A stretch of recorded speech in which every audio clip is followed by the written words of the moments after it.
Hello, everybody, and welcome to our webinar on Racing to Zero with Higher Education. This is a TEDxUNEP event.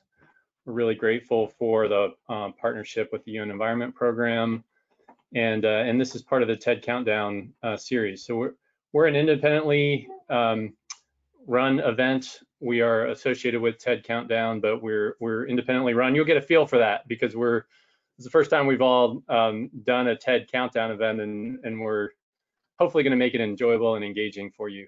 My name is Tim Carter. I'm president of Second Nature, one of the co-hosts of this event. And I'd like to introduce a couple other folks who are helping lead this panel today. Go on to the next slide here. So Sam Barrett is the Chief of Youth Education and Advocacy for UNEP, and Fiona Goodwin is the Director of Operations and Planning for EAUC. Fiona, Sam, how are you doing? Good to see you. So Fiona and Sam are going to be the co-conspirators with me in our session today. And let me give a couple of ground rules. You'll see a chat box in the right side of the webinar panel. We would really love it if we have a few hundred people here, and just go ahead and say hi to each other. We want this to have a little bit of discussion, but we're not going to have time for Q&A throughout. So the chat is really the place to do that. So say hi, welcome yourself. Hopefully we can get a little bit of conversation going, even on the substance of what our event's going to be about. Also, I would say, just to map out the agenda, Sam and Fiona and I are going to facilitate a first session, and we're going to have some polling questions. So up on your screen, you'll see a poll, and you need to go ahead and respond to that when you see it. It's very straightforward in how to respond, and that'll help us understand who's in the room and where you're at in your decarbonization journey. And then at the end, after we have a series of videos from various presenters and partners of ours, then we'll have another section where we'll have a polling time and an open discussion around those responses. So it's really a beginning and end that's capped by some engagement with you as the audience. So please do pay attention to the screen and engage on those polling questions. So I wanted to first, Sam, turn it over to you and really talk about this context of Race to Zero and what are we doing here?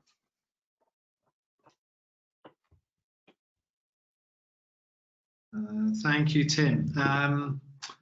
That's a small battle with the mute button. But I just want to say it's a real honor to be here. I've done quite a lot of work with TED around Earth School, which we organized to get environmental education lessons online. And then I've been very involved with Countdown with a project called Count Us In, about how we can each kind of shrink our carbon footprints to really make a difference.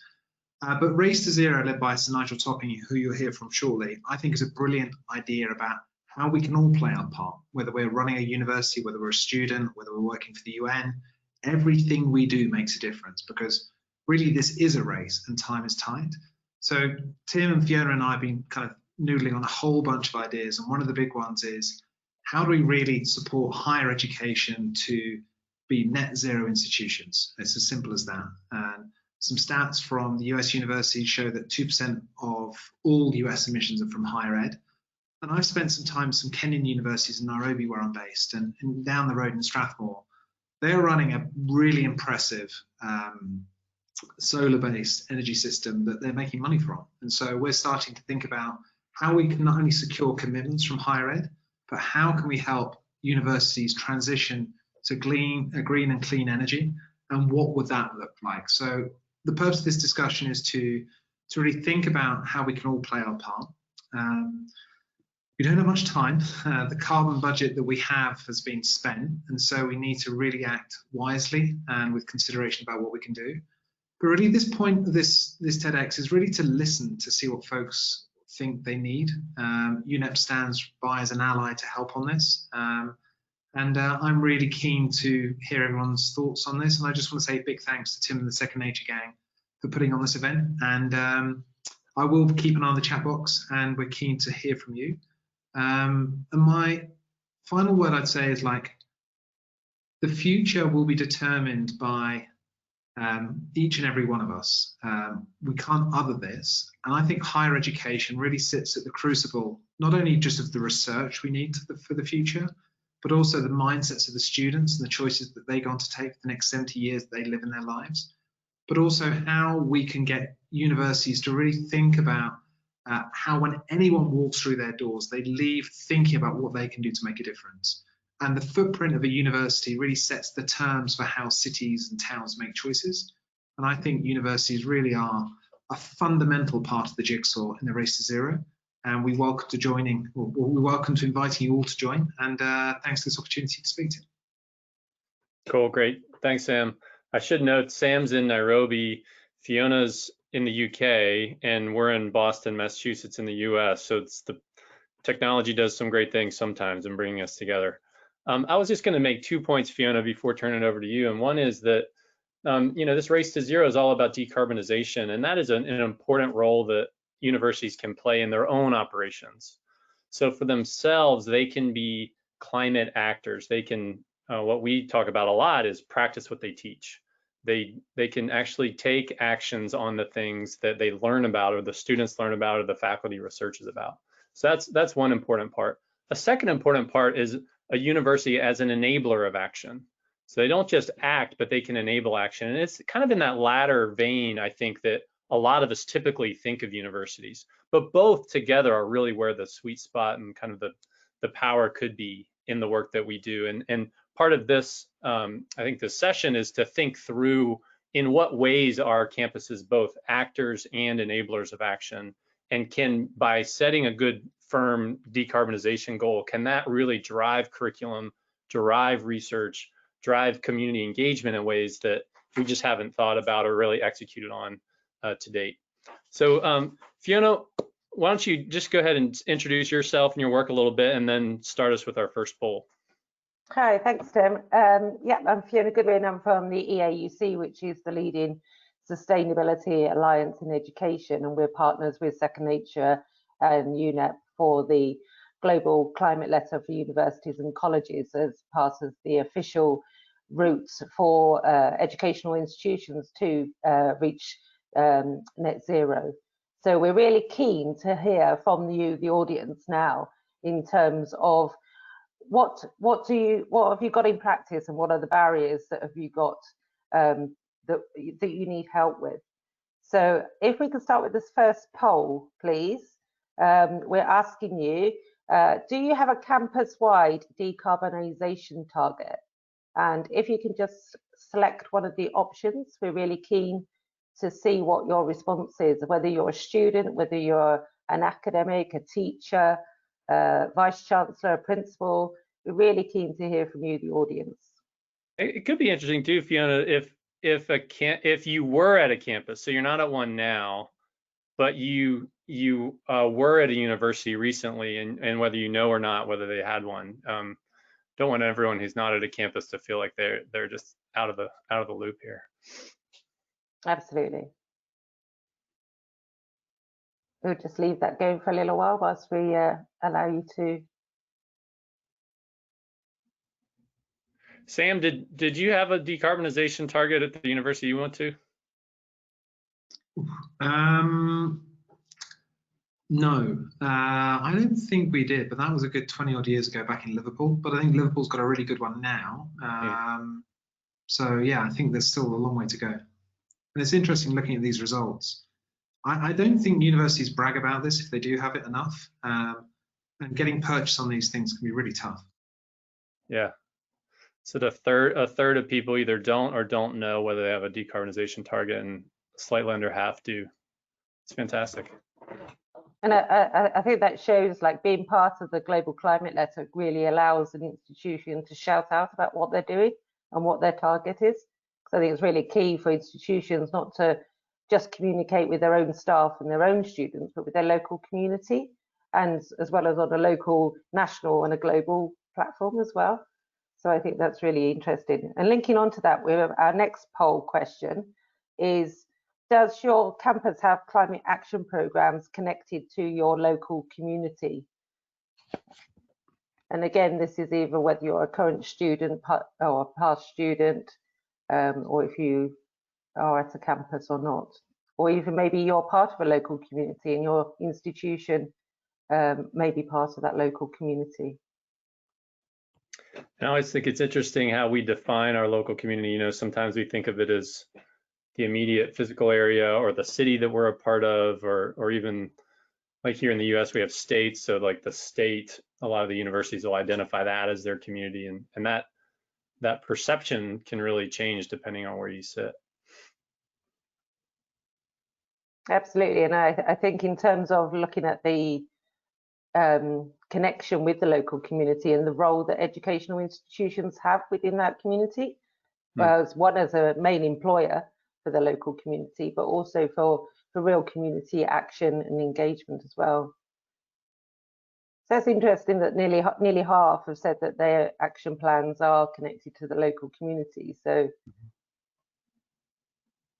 yeah, almost the same percentage. Maybe, I mean, this is what's really interesting too, is thinking about how decarbonization goes hand in hand with local community engagement. So it's not, oh, we're only doing things on campus or we're only doing things in the community. Oftentimes when you're building your climate action plan or your decarbonization plan, it necessarily will involve community engagement.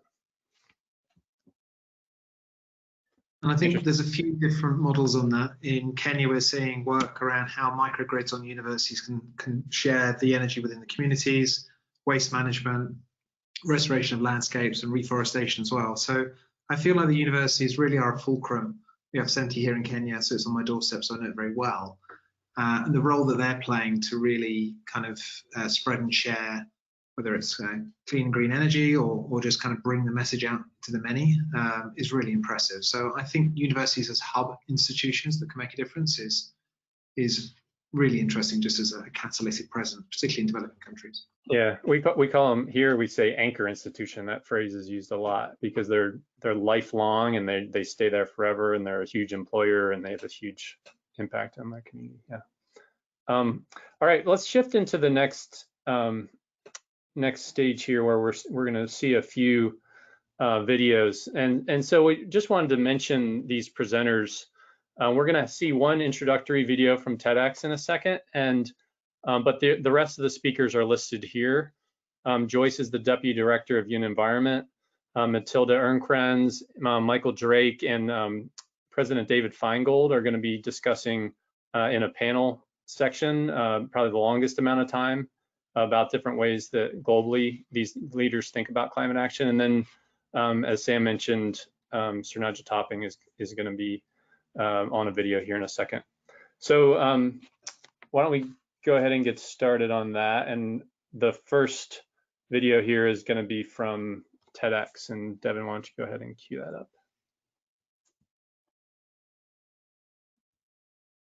Welcome to TEDx Countdown. This event is one of more than 500 mainly virtual gatherings taking place over these days and weeks in over 90 countries, all part of Countdown's global launch. But what on earth is Countdown, and what are we hoping to achieve? Countdown is a massive collaboration to bring together every citizen of planet Earth who wants to do something about the single biggest crisis we face. From wildfires to hurricanes to flooding, our destabilized climate is already causing terrible damage. But the good news is there are many, many people working with creativity and determination to help us find our way through. TED has never attempted anything at this scale before. We couldn't have made Countdown happen without the amazing TEDx community, including those who are joining us for the first time. We also couldn't have done it without the incredible partnership with Lindsay's group, Future Stewards, which brings together many people and organizations right at the forefront of the battle against climate change.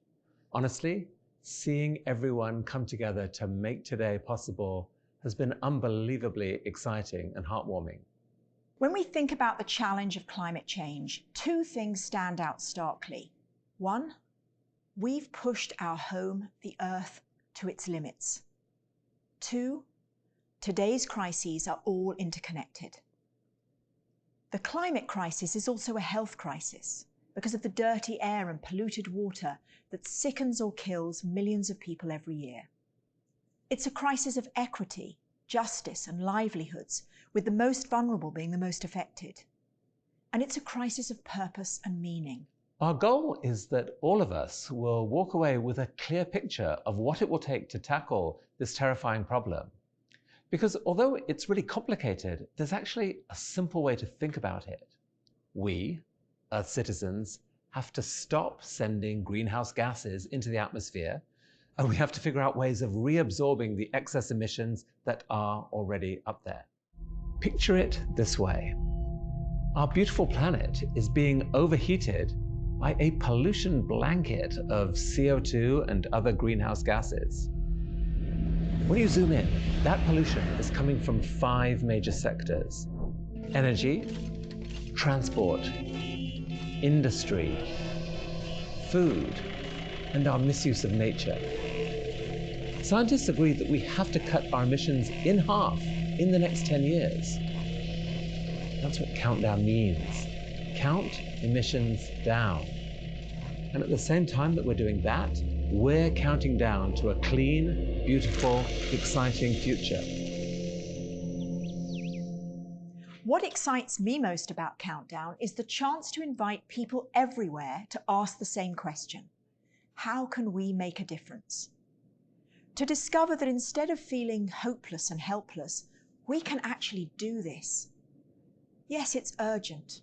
Yes, it's serious. But there's real momentum underway, not spoken about nearly enough. We are poised on the edge of a revolution in innovation and job creation.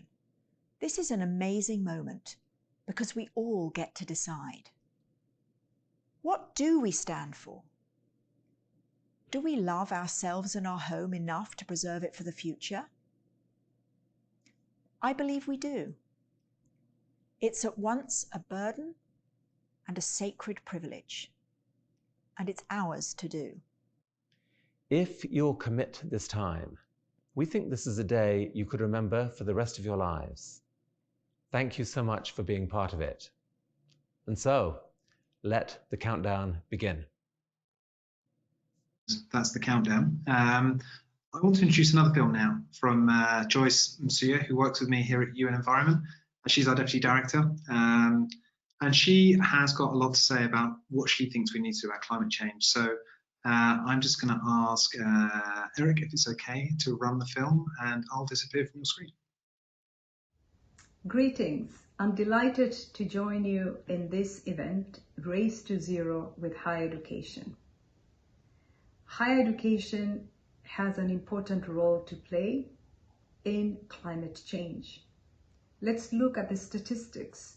Current global higher education enrollment rate is at 250 million in 2020.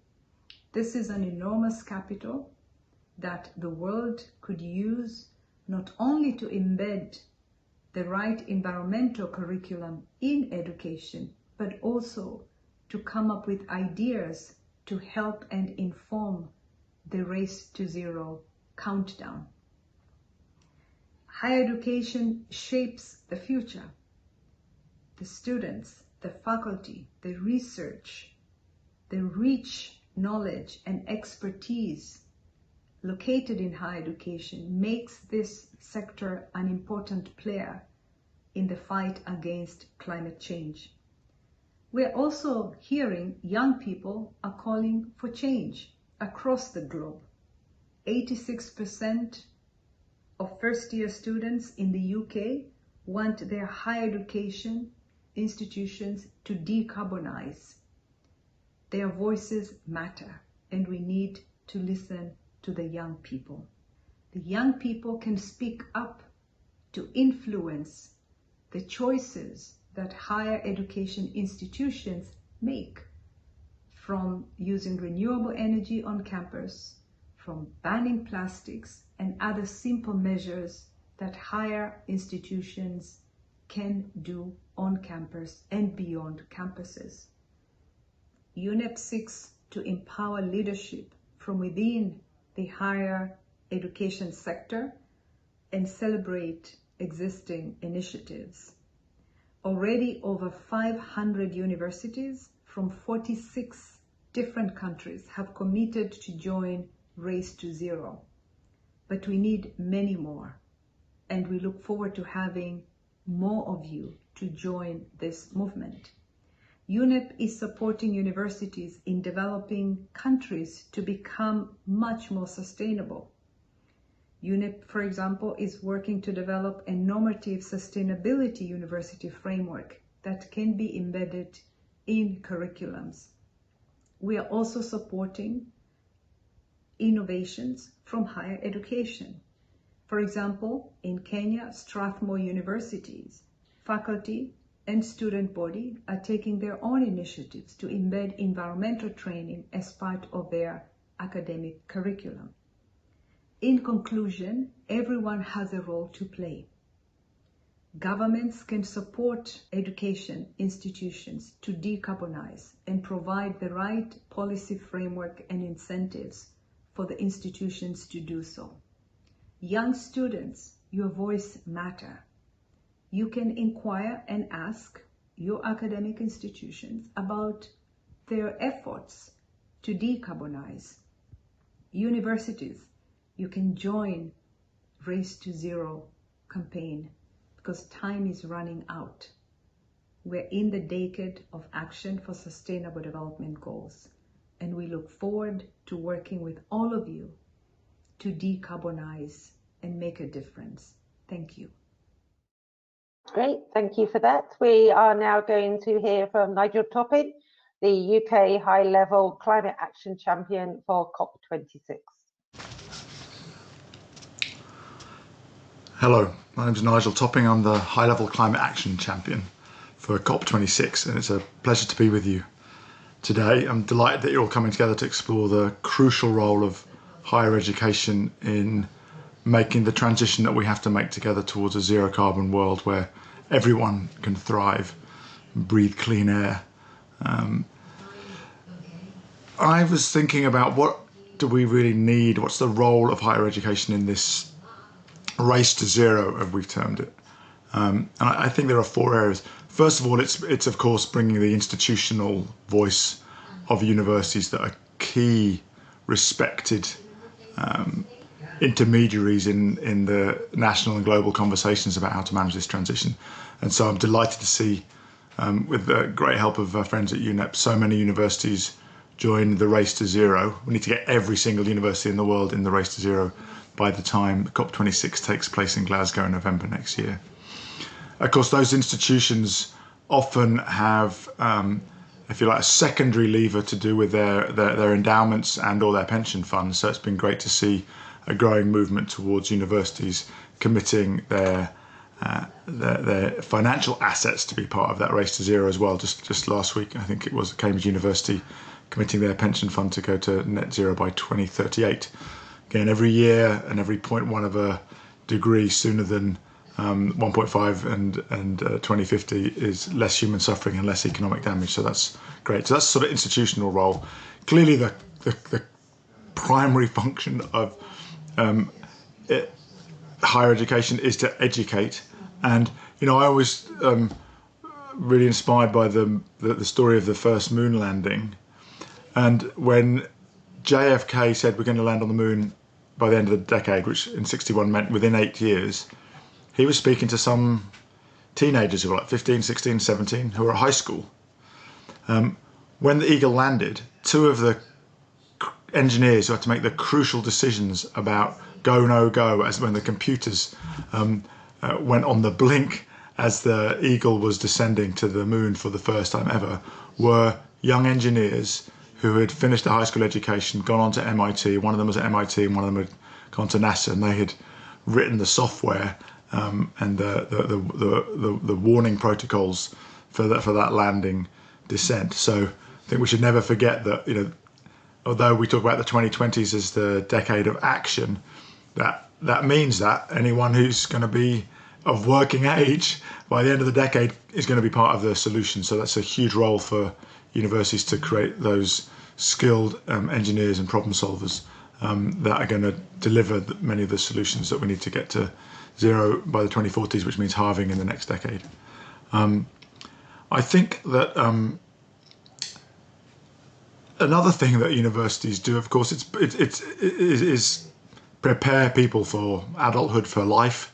Of course, some people will go to university later. My wife went to university later, so she was already well on the path to adulthood before. But universities have a role in inspiring people to be good citizens. And one of the things that we've launched along with this countdown initiatives that you're all now part of is the Count Us In campaign, aiming to get 1 billion citizens to commit and take the actions that they can take, which will make it easier for politicians to be braver as we get to COP26 in Glasgow next year.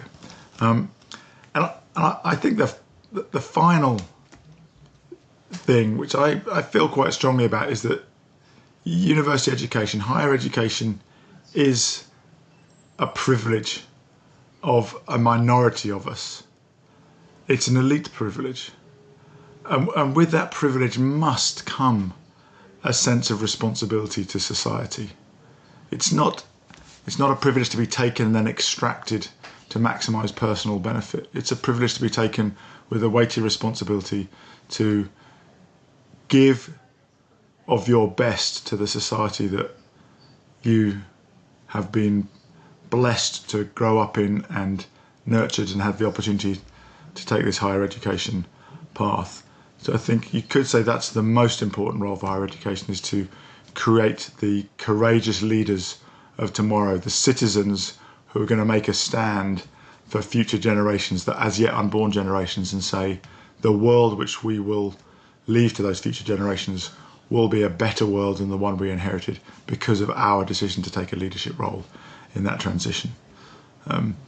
So there's many reasons why higher education has a crucial, or as I said, 4 crucial roles to play in ensuring we make this exciting but fragile transition from a world in which we are massively overstepping the bounds of what is scientifically sustainably possible from ecosystems to support human life, to one which is much more equal, much healthier, and which thrives within the planetary boundaries that higher education, that research institutes associated with universities have showed us so clearly.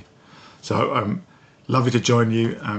Shame I can't be with you in person, but that's the nature of these strange times we're all in, and I hope that many of you will join me in building momentum in the race to zero, and that we'll see you either virtually or maybe even physically in Glasgow in a year's time.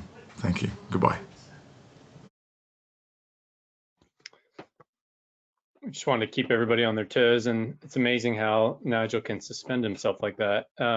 So our last video is going to be a little bit longer. We're going to have a panel discussion, and this is with 3 of our leaders, 2 of which are presidents of universities here in the U.S., and the third is the Minister of Higher Education from Sweden. And with that, I'll turn it over to David Feingold, who's going to facilitate this panel. Thanks so much, Tim, and hello everyone. Welcome to our panel, which will be exploring higher education, government, and their role in combating climate change. I'm David Feingold, president of Chatham University in Pittsburgh, Pennsylvania. For those of you who don't know Chatham, we are a 151-year-old private university, proud to be the home of Rachel Carson, the pioneer in the environmental movement here in the US, and to have created one of the greenest campuses in the world to house our Fogg School for Sustainability. I have the honor today to chair this panel with 2 esteemed colleagues, Minister Matilda Ernkrans from Sweden, who is responsible for the Swedish Higher Education and Research Ministry, and who I just learned is not only got the world's climate, but space in her portfolio. And Dr. Michael Drake, president of the University of California System, one of the most prestigious institutions of higher education here in the United States, with 280,000 students, 230,000 faculty and staff, 10 premier campuses across the state of California. Dr. Drake was previously the president of the Ohio State University. Before returning to the UC system this summer, he had served as the chancellor of the University of California, Irvine. And Minister Ørnkrans has a very distinguished career. She was elected at the age of 29 to the Swedish Parliament. For 8 years, chaired the climate committee there, looking at the environment, and then last year moved into the cabinet as Minister of Higher Education and Research. So to kick off today's discussion, I'd ask each of you, starting with Minister Ørnkrans, if you could just share with us a little bit on your role and how, in that role, how you see your institutions there, the universities within Sweden, addressing the issues of climate change and the environment. Thank you, David, and thank you for hosting and arranging this event. I'm truly looking forward to this conversation, and I hope it will be a good one, because as you understand, it fits me perfectly. And now being a Minister for Higher Education and Research, and my previous and current engagement in climate and climate change, it feels like it's a perfect topic, actually. And I think if I look upon Sweden, I don't know really when to start, when to begin. When we started our journey for a more sustainable future, but in 1972, Sweden arranged the first UN conference on environment, and we also in early 1990s, in 1992, I think. We were the first country who actually put a carbon tax in place, a tax on carbon dioxide. And we know now that this has been a very effective measure to bring down the emissions of carbon dioxide. And sort of nowadays in 2017, because in sort of recent years, it's been more and more focus on climate and climate change, of course. And in 2017, we put a climate law in place, where we sort of put down that our goal is to have zero net emissions at the latest 2045, and it's a very ambitious goal. And it was a legislation that we put forward to our parliament with sort of nearly every party backing that law, and not everyone, not the sort of most right-winged party, but everybody else, 7 out of 8 parties. So it's a good solid base to work on fighting climate change.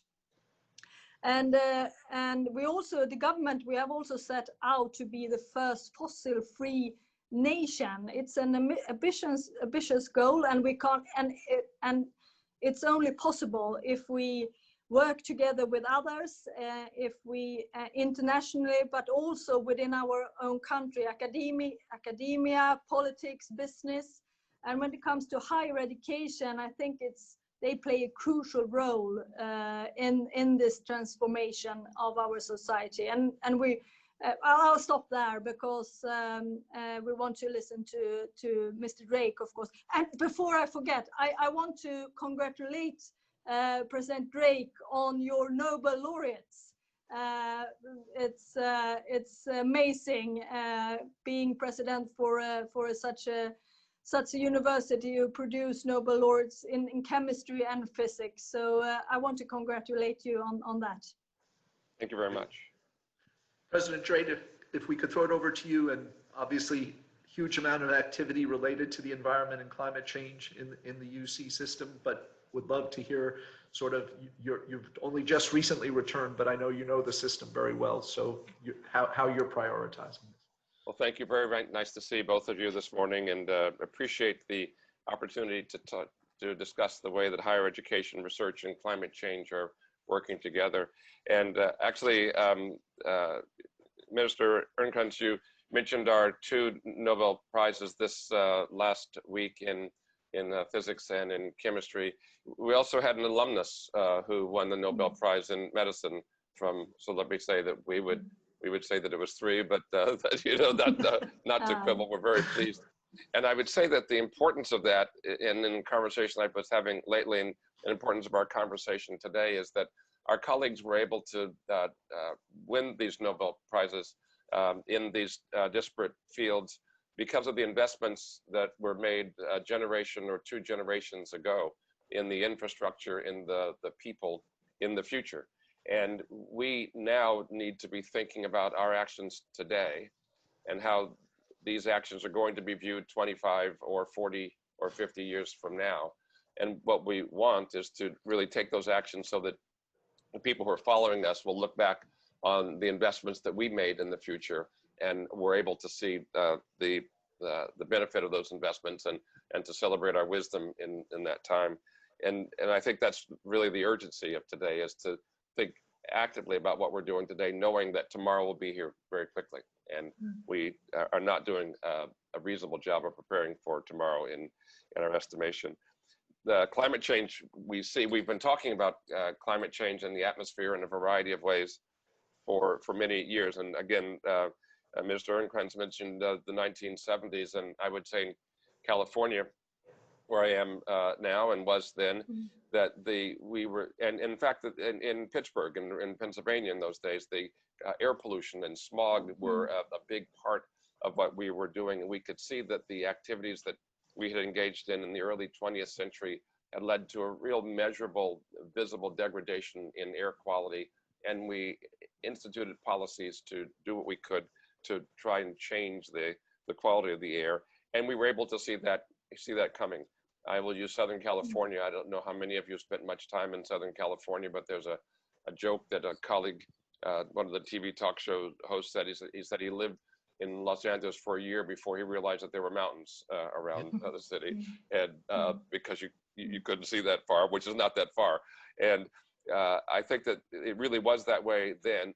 Now, the air there is visibly not visible. I mean, you could see very much better there. And so we can see that investments over time and a focus on the future can actually change the way the environment exists in our lives. And in California, in the fall every year, at the end of the dry season, a variety of things happen that make the state vulnerable to fires. And just this year, we've had the worst forest and brush fires in our history. More than 4 million acres burned this year. And to tie this together, the initial set of fires were launched with an amazing array of dry lightning. So there was an electrical storm and more than 10,000 strikes on a day with virtually no rain. And this started hundreds of fires. And that was in August. It was a strange and eerie day. And we see this happening and just know that we're vulnerable to these circumstances. And then we see also in our hurricane season, which is now still underway for another several weeks, we name hurricanes by letters of the alphabet. We've been through the letters of the alphabet and are starting to count, and alpha, beta, gamma, et cetera. So we're still moving forward. So we're seeing these extreme temperature and climate and environmental events actually happen as we predicted, as we feared, and know that we must do something to, again, create a future that is better for our children and grandchildren. What we're doing as universities is doing our best to accelerate climate action.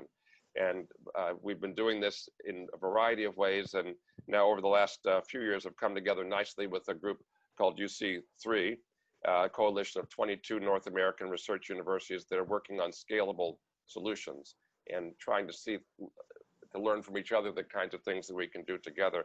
I'm going to focus on one campus in a little more detail and talk about the kinds of things that we've done. And it's because it's the campus that I led now 15 years ago. We worked on sustainable programs, and we did this in several ways. One is we worked on buildings that were green buildings and worked on LEED certified buildings that would use less energy over time. It's great now looking back over these last 15 years to see that the campus today is spending less on energy and producing and needing less energy than it did those years ago, and that the investment in green and clean buildings has in fact begun to pay off, which is terrific. we changed the curriculum for students and put sustainability throughout the curriculum in a variety of departments and a variety of disciplines, so that students would have as a normal part of their learning a chance to see how their actions were affecting the world and things they might be able to do. We did smaller things like move from having trays for food in the cafeteria to having plates, and to have the plates be a little bit smaller. So if you had to eat second and thirds, you could go back and get second and thirds, but we realized that we were wasting about 25% of the food that we purchased, and that we could help people to behave in a better way by doing that. And then we've worked on programs of providing or creating sustainable and green energy. On our campuses, we have more solar installations and digesters and other things than any other campus system in the country, and we're very pleased about our ability to produce cleaner energy. We've phased out single-use plastics and moved away from that particular product. I think that's working quite well, and we have a goal of being 100% clean and renewable energy by the year 2025. One more thing I'll say that we're doing that I'm pleased about is we're thinking about food and food sourcing. I talked about food and food waste, and obviously a product or a source of greenhouse gases.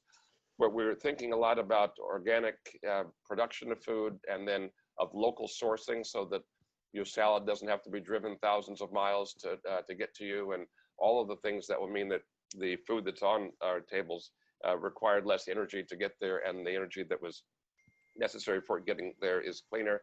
And then finally, I'm a proponent of no-till farming, and thinking of ways of really maximizing carbon sequestration in our soil. You know, it takes 100 years to produce an inch of topsoil, or 2 centimeters, I should say, I guess, if I'm speaking internationally, but 100 years. And as we plow down and dig into the soil, carbon that's been sequestered is now able to be released again. And being able to work on more no-till farming, where we pull the CO2 into the plants, and then that becomes a part of the soil, as was naturally the case for really billions of years. I mean, that cycle has been interrupted by the way that we do farming, and I think that we can really focus ourselves on sustainable farming worldwide, from individual plots run by a single woman in a country far afield from where I am, to large agribusiness, that we can work on ways of sustainable farming that help to actually pull CO2 out of the air and sequester it in the soil. So those are at least some of the things that we're thinking about, and I'm happy to be a part of the conversation. Yeah, I would echo. We've tried a lot of those at Chatham, including the removal of the trays. We had to save some, though, because we have a wonderful large hill that's used for sleigh riding, which I know you don't do as much of in California, but we keep the trays for that, but not for serving the food. Minister Urkans, I wondered, you had just stopped in terms of mentioning the key role the universities are playing. If you might highlight some of the programs that you're seeing as most successful that we might learn from, either just within Sweden or in terms of collaboration with the EU and other actors that the universities are engaged in. So and of course I will say a little bit something on that, but I must say, picking up on what President Drake focused on when it comes to climate change, and that this is something that we live with in our everyday life throughout our world. And in Sweden and in California, you're fighting with fires nearly each year. In Sweden, we have sort of in the very north of Sweden, we are fighting with the climate change is giving us, where ice is melting too fast, and snow is not coming as we are used to, because the temperature is much warmer. So and this of course affects how people live and how they can get jobs and outcomes and so on. So for a couple of years, but for some years ago, we thought that climate change only was something that affected people in sort of other continents. We know that they are the most affected one nowadays as well, and poor people and also women are more vulnerable than others. But as President Drake said, we have climate change in our everyday life throughout the world. But I think it's also very important to show that we can transform our societies, as President Drake said when it comes to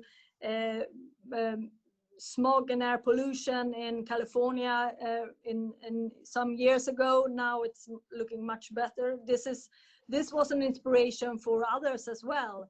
And in Sweden, in 70s, we used to warm our houses with oil.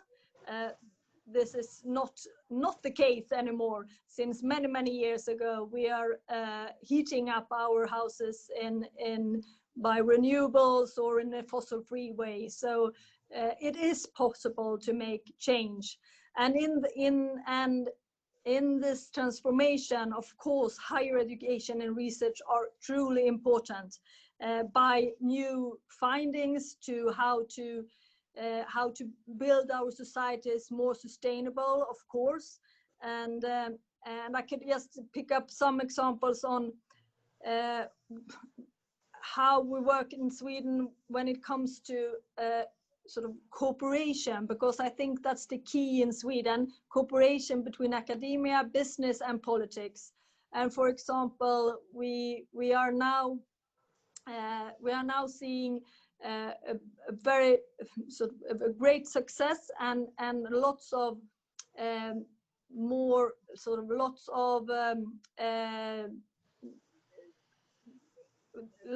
that brings us more hope when it comes to a collaboration or cooperation between academia, business and politics, making, and maybe you've heard about it, the hybrid project, making steel without carbon, using hydrogen instead.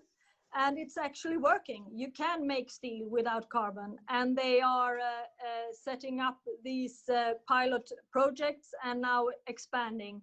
And it's been a combination of new research, innovations, businesses making their own sort of calculations that we need to produce steel but without carbon, and also politics has put money into this. So this is one example. We have great and very good research when it comes to producing sustainable batteries at Uppsala University, for example.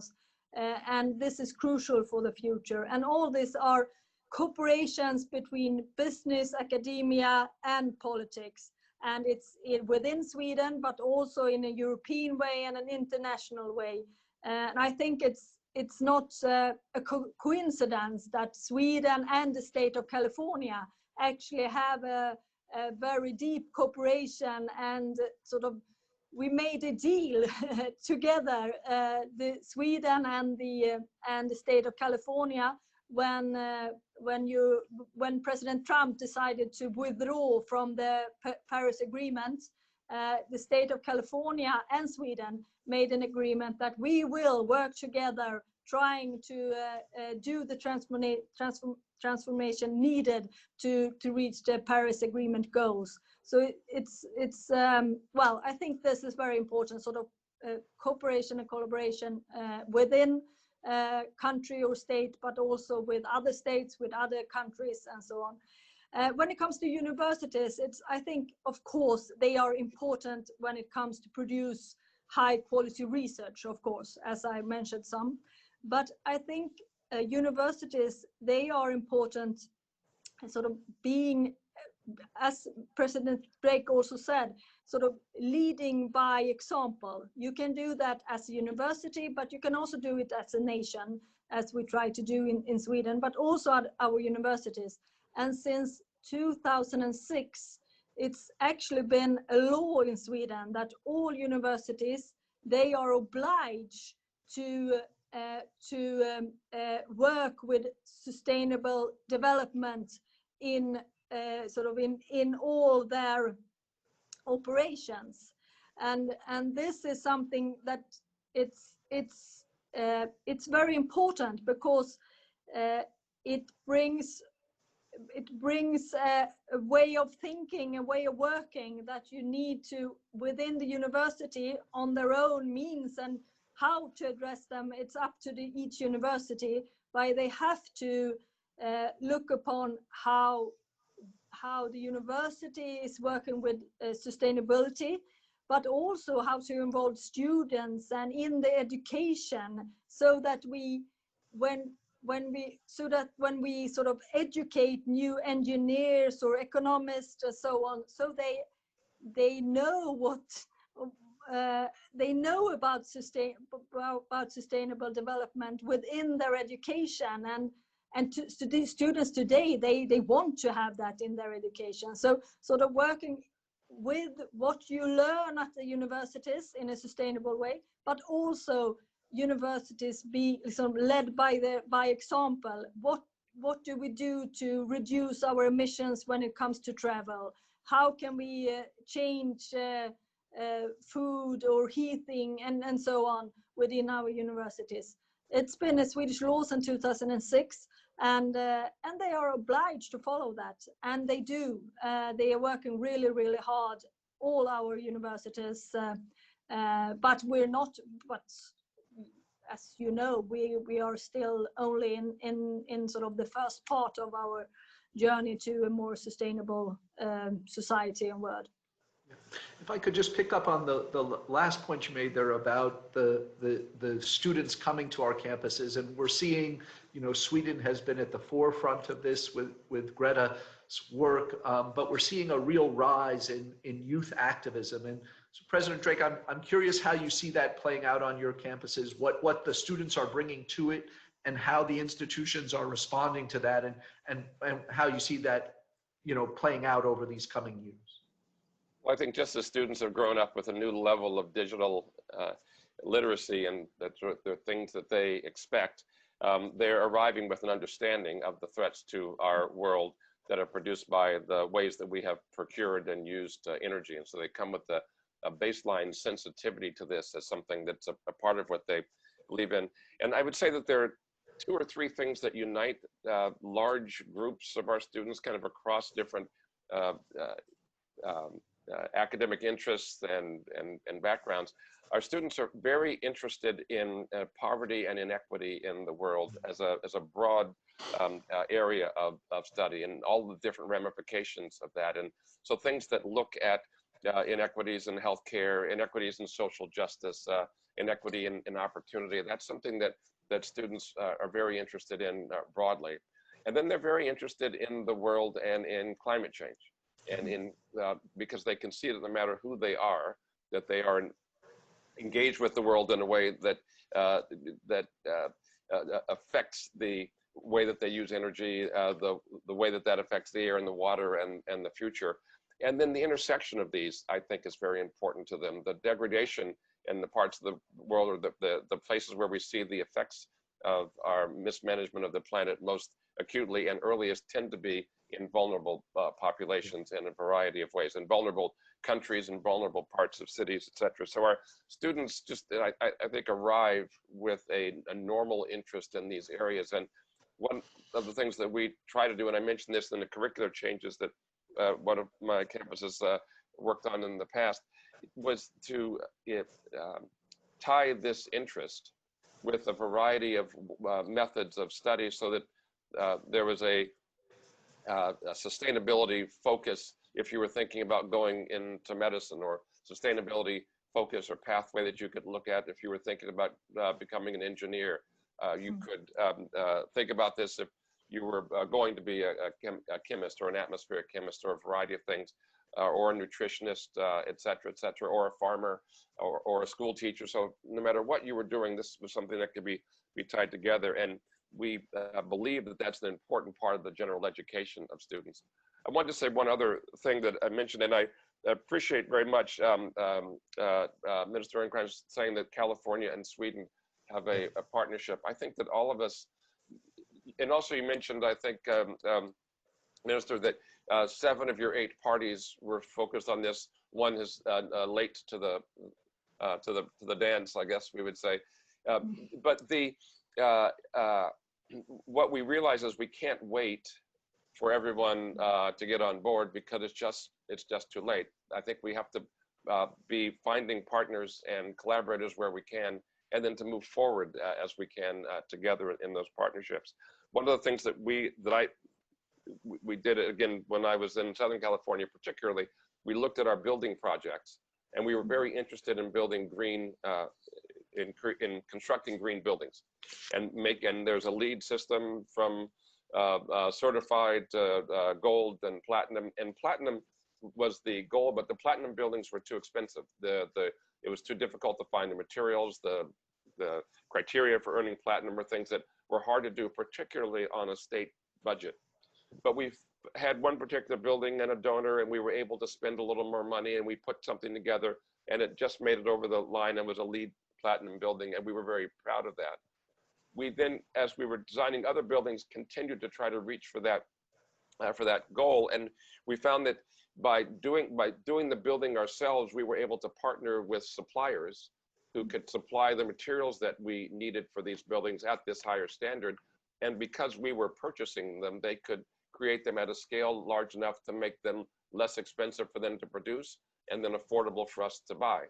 And as that happened, we were able to then buy more of them and then do more buildings. And we went from one building now on the Irvine campus to 20. And then, in fact, helped to create an industry of suppliers of the materials necessary for greener buildings, because we were insisting on buying them. So there's a positive loop you can get into. And if you have partners in doing those kinds of things, you actually can create the products that you need to be able to build toward those standards. And so that's one of the reasons our partnerships are so important early on. Great. Minister Kuntz, you alluded earlier to Sweden being a very early adopter of the carbon tax. That's something we've debated in the US. There certainly isn't the consensus you have there. I'm curious in terms of what you've been able to show in terms of its effectiveness, impact, and whether there are lessons we might learn from that.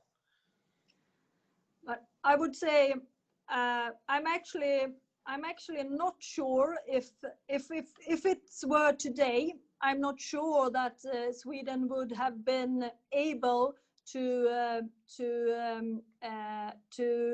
get the decision on a carbon tax, because Sweden, as well as other countries, we are also a country of a more polarized debate.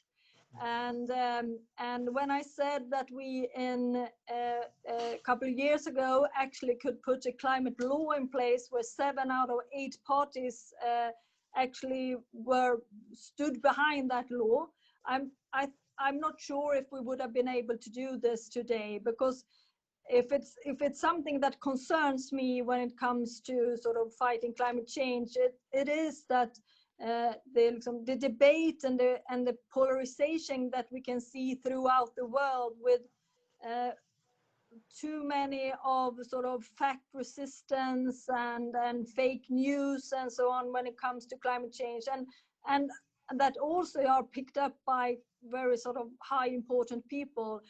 That scares me. But what brings me hope is young people and students, because it's the same in Sweden as Mr. Drake pointed out. Students in Sweden, they are engaged in climate change. They are engaged for social justice and so on. And we actually have our student organizations are very into sort of environment and climate issues. And we also have students who have organized themselves in a movement called Climate Students. And they are pushing the agenda on each university to do more, to lead better by example, and so on. So that is what gives me hope. And you talked about Greta Thunberg. We are very proud of her. She has actually, and what she has achieved. But I always want to say, when I talk about Greta and about young people, is that it's not their generation to solve the climate change and the crisis. It's up to us who is in power for the moment to do what we can to, this is our generation who has to solve the climate change and the climate crisis. But when it comes to the tax on carbon that we have had since the early 1990s in Sweden, it's still there and it's working very good. It has the effect that was made was that it actually got more expensive to use carbon, and it gave a push to other innovations and other techniques who were better for environment. And that what was happened in Sweden, and it still has that effect, because it is there and it's a high tax, but we need it today as well, because at least in Sweden, our sort of what we need to do right now is to get our transport sector fossil free, and then we have to take on agriculture and industry and so on, and we have to do it much faster than we do today, even though both state of California and Sweden, we are sort of forerunners when it comes to fighting climate change and environmental issues. But that was that's what you, and I think you have to, if we learn something about that, I think it's quite easy. You have to make it more expensive to sort of use things that is bad for the climate, and and then sort of push for other techniques, other innovation, other research, and so on, and collaborations on different kinds, corporations that is good for the climate, and we have to do it much faster than we do today. Can I ask you, it's easy, I think, in this environment with the divisiveness we're seeing, certainly in our country, but globally, some of the, the denial of the science on this, but also just dealing with the implications which are coming quicker than the scientists predicted, whether it's the ice cap melting or the intense fires in California. I think some people almost throw up their hands and give up in this environment, thinking, there's nothing I can do or whatnot. Could you each point to at least one thing beyond the passion the youth have for this, something you see as a really hopeful development within this that gives you, stops you despairing and thinks, this, for all of the challenges, we really can make a difference on this? President Drake, if I could start with you. Well, great. Yes, I'll say just a couple of things. First, I think that as universities, it's really important for us to be an authoritative source of information, to be a real provider of facts. That the minister mentioned fact resistance, that's out there, but it's one of our jobs is to make sure that we're providing facts and to be a really authoritative source of information. Another thing that's really important for us to be as a trusted partner, so that people can learn to rely on what we say and to make sure that we're a trusted partner. And then it's very important for us to continue educating the next generation of leaders, both citizens broadly, but then leaders in this realm. And those three things together, I think, will continue to build a platform for appropriate decision making in the future. And in the short run, I would say that one of the things Mr. Ernkrans was mentioning, that you make it more expensive to use certain products. One of the things that we've been able to do through our sustainable programs is decrease our energy costs, and we've saved just nigh on $300 million in energy costs from sustainable programs that we put in place. And so you can also make it practical and less expensive to behave in a way that is sustainable. And we think those things together can perform or can help to create a platform for the future. Great. Minister Ernkrans? Thank you. Well, knowledge and research-based knowledge is more important than ever. It's how we combat climate change, but also how we combat fact resistance.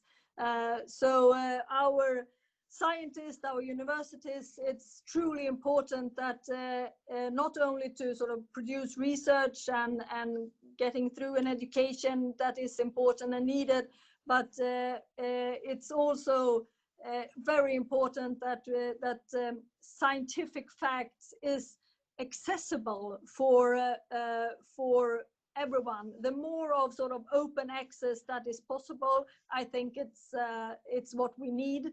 And scientists, the more they can participate in a public debate and giving research-based knowledge to more people, it's truly important. And I think it's important to see that to find measures to reach people who not themselves search for research-based knowledge. And I think so sort of knowledge and research-based knowledge, it's truly important to fight climate change, but also to fight fact resistance and others. And I think when it comes to sort of transformation into a more sustainable society, I think, as I say, I believe truly very much on cooperation between academia, business, and politics, but also that we can't lose focus on that. If we want people on board in this transition, we need to have focus on jobs and welfare, because otherwise people won't change. So you have to have sort of, and I think research-based knowledge is very important in that field as well, sort of interdisciplinary research and so on. So you have to keep up your hope for the future. Otherwise, that's how I keep on trying to do my best in this area. Yeah, and I think picking up on both your points, one of the books I find sort of most persuasive on this is Project Drawdown, where, to your point on the energy savings, they frame it not as just huge challenges, but as a $30 trillion opportunity for the planet. If great entrepreneurial activities and things for a healthier and more enjoyable life for all of us. We like to say at Chatham that part of our task is to educate a whole new generation of Rachel Carsons who combine her ability to write so persuasively, her scientific knowledge, but then making effective activists like Greta who can go out and really try to change the world. So I know we could continue this conversation for many hours, but I'm afraid we're just coming to the end of our time. So if I could ask each of you just one closing thought to leave with our audience, to keep on that upbeat theme of what you'd like them to take away. President Drake, if you would start. Oh, I'd be happy to. And just to say that, we have a grand challenge in front of us. And one of the privileges that we all have is to work with really outstanding people who can focus together and overcome this challenge. And again, we have seen in recent times the effects of our collaboration and cooperation, and we've been able to change the world into a better version of what we knew it could be.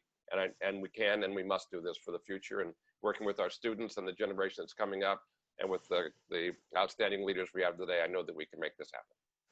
Great, thank you. Minister Erdkan. Thank you very much. I think it's been a very interesting conversation, and this is something that brings me hope, that we actually can have this kind of conversation and we can learn from each other. And as President Drake says, young people, students, brilliant minds, excellent research, and also good research communication. I think that is what is needed to keep up the pace and even get a little bit faster, get everything a little bit more faster to a more sustainable future. Of course, we can do it. Great. Well, thank you so much for sharing your insights and being with us today, and wish you the very best of luck for the rest of this academic year. Thank you. Good day. Good to see you. Good to be with you. That was great to hear those leaders talking about what they saw as the future. A few themes I just wanted to draw out. Obviously, the investment in the future is a really key, important part of decision making at universities. We don't, at universities, have to make immediate investments, but invest in long term. Secondly, the idea of leading by example, I think, is a really critical piece, and that's part and parcel with these decarbonization efforts. And then lastly, the cooperation between business, government, and higher ed. You know, the fact that there's carbon-free manufacturing processes driven by university research, implemented through industry, and supported by government. Yeah, it seems like a great triangulation of the pieces that need to be in place. I think we're going to now shift into this last phase. And Sam and Fiona, good to see you back. Thanks everyone for sticking with us. We have about around 15 more minutes here, so we just want to wrap up with one last bit of engagement. Sam, I think you were going to lead these last questions. Tim, I would probably want to get a bit of a hand from you on those, if that's okay. Do you have them in front of you? I just have had an issue here power-wise. Yeah. So we're really focused on distilling down this next poll question to the basics. You know, what's standing in your way of decarbonizing as a campus and accelerating action? So that's the fundamental, like, what's stopping us? You hear all these like good stories of UC, of Sweden, you know, the other examples, but why isn't it happening? That's kind of the basic premise of this poll. And we preceded this with some answers, but that's where we were coming from. Okay, thanks, Tim. Yeah, it is. I'm back up and running. I had a bit of a glitch here, but I'm with everybody. So maybe Eric, can you help us by putting some of the questions up? Great. So I think just to build on what Tim said, I think we all know what it is that we're trying to do, but it's how do we get there? And so I think for this poll, like Fiona ran earlier, it's a very simple question. What's standing in your way to decarbonize your campus and accelerate action? What kind of barriers are you facing? So we've got some suggestions for you. There may be others as well, but I don't know the solution options. I just don't know where to start. I don't have any influence. We don't have the money. We're nailing it. We want to help others. So they're your choices. And I think for us, sorry, go ahead, Tim. Sam, I was just going to say, as people think this through, because it's a little more of a complicated answer, you know, this idea of together as institutions doing something that we, you know, may think we can't do on our own, I think is a really critical one to kind of chew on a little bit. And that last answer, we're nailing it. We want to help others. I think, you know, the more we can get folks as institutions thinking collaboratively, it's the way I think we're going to head and be able to scale and accelerate things. Yeah, and just to build on that, while Eric's showing us some of the answers, one of the things that we're doing at UN Environment is working to create new green university networks. So I think Fiona's done a ton of this great work all across the world, but we're starting some up in India. There's a new one in Kenya. There's another one in Africa we're looking to support. But there's also others in Asia Pacific, Latin America. So we're seeing how we can kind of support folks by sharing best practice and scale this up. So with the work that Tim and Fiona are doing at EAUC and Second Nature to get commitments for the Race to Zero, we also are happy to kind of extend a hand out to folks just to help them on that journey. There we go. Interesting. So it looks like most people know what the solution is. They know generally where to start, but a quarter of people not really sure where to start. And this influence and resources are two of the biggies. That's really interesting about the having no influence. So I think you know, everyone on a campus can have influence. You know, students have huge power to create change. Also, staff do as well. Yeah. Well, at the same time, you know, feeling, you know, actual influence and then feeling like you don't have any, or, you know, being discouraged away from it. I think there is a balance there between senior leadership really setting a tone. You know, having President Drake at the University of California system really embracing this is different than having a leader that doesn't. So that empowering context probably makes a big difference. Yeah. And I think by signing the climate commitment is a real sign of that leadership, and then that empowers everyone below to then have an influence and have a say. Yeah. Yeah. And I think the money thing is a counterfactual. You can save money, not lose money by doing this. And it's just about how you can get that upfront cost advance, so then you can make that longer term return. And I feel like higher ed, given there's so much money on a lot of offset support, is just a natural no-brainer for investment. So I think we're going to think quite hard about, are there ways within which we can support folks on that journey? But really, I feel like the leadership question and influence is the most interesting. About where do you begin? Other people have done this and they've kind of cracked that nut. So maybe just workshopping, giving insight, giving advice, and just feeling like there's a warm embrace behind you to help you on that journey. I feel like that's something we could think about how we can help people with on that journey. Yeah. Well, let me show. This is great. You know, just a few things. Sometimes it's just like, let's get real tangible. And specifically, we're talking about this race to zero. So I'm going to share my screen. And so if, as many of you probably already have done, if you go to UNFCCC's website and you'll find the Race to Zero campaign, if you scroll down, you'll see various ways that the criteria around the program. But then when you just get into how to join, and there are various, there's businesses, there's chambers of commerce, cities, investors. They stuck us at the bottom for some reason. Who knows why that is? They're biased against us. But you'll see that universities are actually part of this move too. And there's two real official ways to do this, to join the Race to Zero. And that is, you can sign this climate emergency letter or pieces of this letter that Fiona had mentioned in the past. Fiona, I don't know if you want to talk through any of this and the infrastructure you put around this at all. Yes, sure. So to date, we've got 566 universities and colleges from around the world committing to the Global Climate Letter. And this is really about making and mobilizing action on campus, and to make sure that the climate crisis is being addressed from the institution. But it's also to make sure that it's embedded within the curriculum. We need to make sure the students are future fit in order to be able to address the challenges that they will face when they go out into the wider world, into industry, into business. So they need to ensure that they've got the skills and the tools that they need in order to make the change and to come up with the solutions. So it's a real critical part, that it's not all just about the carbon. It's also about the critical role that education has in terms of developing the young people that we need in order to make the solutions that we desperately need.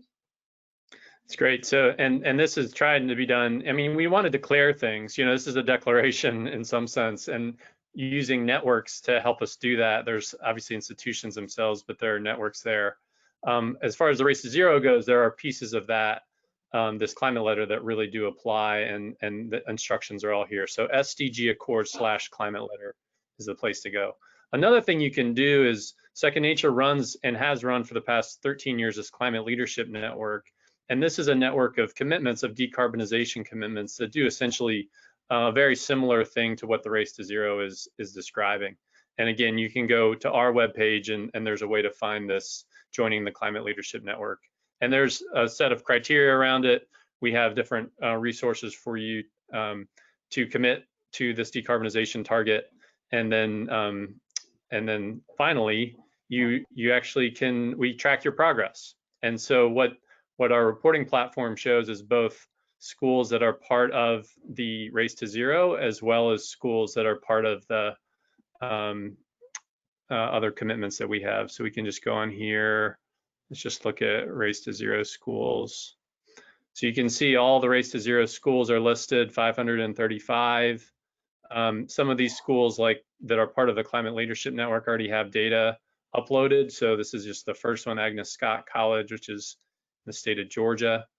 You can see here, this tracks their various scopes of emissions, shows their total reduction in time. So this public accountability and public reporting is a real benefit and a way to track how people are doing on their journey, and really a critical part of the Race to Zero. I know they they want it to be a part of how we understand as a globe how we're doing across these sectors. So that should give you a sense of what we're doing from a how do I get engaged? Like, what do I do around Race to Zero? What does it look like for me in my campus? Where do I go next? And I think all of us want to be resources for you as the global higher education community. Fiona, maybe just have closing thoughts here in our last couple of minutes as we think about expanding the scope and scale of the work over the upcoming year. Yeah, I think this is a really critical time for education to show real leadership. So we can see, businesses, industry really getting behind the race to zero, but we need education institutions to really show that leadership, to show their civic duty as part of their communities, as part of their local and regional and national and global responsibilities. So we really do need education institutions to take that leadership and to sign up to the Race to Zero. And we're really keen to get to at least 1,000 institutions on a global level to present to COP26 in November in 2021. So big push. Please help us get to that 1,000. Great. Sam, what do you have as closing thoughts? I have 3 thoughts. The first one is come as a group. And I think signing up as a collective means that your commitment, I think, is deeper and broader. And I think that's how you can help each other to move as one. So I think we did a lot of work with countries and groups of universities in nation states to see how they can come together as one. I think the other one is students. I think students really can set fires under issues. And I think on this one, we have no end of evidence about what we need to do. It's just like, how do we kind of make the case for the political will to be applied to do that? And I feel like students really are fundamental in moving apathy into action. So engaging student bodies to make this, like, we come here, we pay our fees, we want to be in this institution, but we want you to represent our values and we want you to help our future. We just don't want to be certified for having completed a course. We want a university that we're proud of, that goes above and beyond just academic qualifications. So I think the student body, I think, is fundamental. And the other one is, I think for me, infrastructure matters, but sustainability for me is a mindset. And so the other thing also I wanted to mention is we're doing a lot of work about how universities can be kind of petri dishes for new thinking, and how can we kind of create new nudges on campus. So we at UNEP, we're looking to sign up universities to join an experiment called like the Little Book of Green Nudges to Change Behaviours. So for me, it's not all about on the roofs of buildings that will win this fight, but in the minds of students. And so what I think is the universities to think about not only what is their responsibility around who is their energy provider and how they deal with scope 3, which is tricky, but what kind of students are they looking to put out into the world? What kind of values and purpose are they looking to kind of inspire? And that for me is around sustainability being an interdisciplinary pursuit as opposed to a specialist pursuit that fits within the ethos of what the university is there to represent. I feel like universities are 400, 300, 100 years old, and we value our academic qualifications probably more than anything else, marriage certificates maybe. But I think we need to rethink what is the value and purpose of higher ed, and I think this journey on decarb and reshifting mindsets is a big one to kind of crack on. So I'll leave it there, Tim. Sorry for taking too much time. No, that last one I think is what came to mind for me, and that is the idea of higher education being based on a model, and for a long time has fixed on that same model of education being about a certain thing. And now, as both President Drake and even the opening TEDx video showed, like, we are in an urgent state.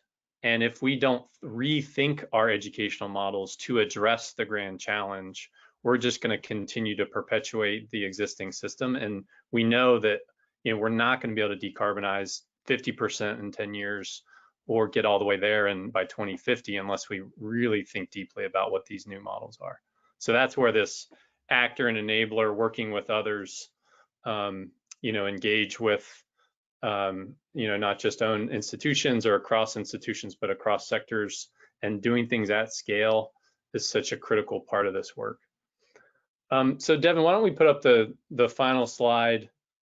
We thank everyone for sticking with us here. And if you have any questions or would like to reach out, we'd love to engage with you. We know it wasn't the best format for ongoing engagement, but do share with us ideas that you might have, both in terms of follow-up to this event, other activities you'd like to do, or things that are happening at your own campus. I know Sam, Fiona, and I are really working hard to make sure the global decarbonization effort that higher ed is represented in that conversation, and continue to accelerate your own efforts that you're doing. And there's a lot of questions out there. A lot of people don't know that other people are doing the work. And in fact, we know from these polls that, almost half of you have decarbonization targets at your campus. So it's there. We just need to, I think, as network organizations, do a better job of trying to connect us together and scale that impact. So on behalf of Sam, Fiona, thank you so much for participating today. And we're thankful for all of our speakers. We know it's a time commitment here for 90 minutes to spend time with us. So we appreciate everybody and hope you stay safe and stay healthy in the year ahead. And look forward to being in touch soon. Thanks, everyone. Thanks, bye.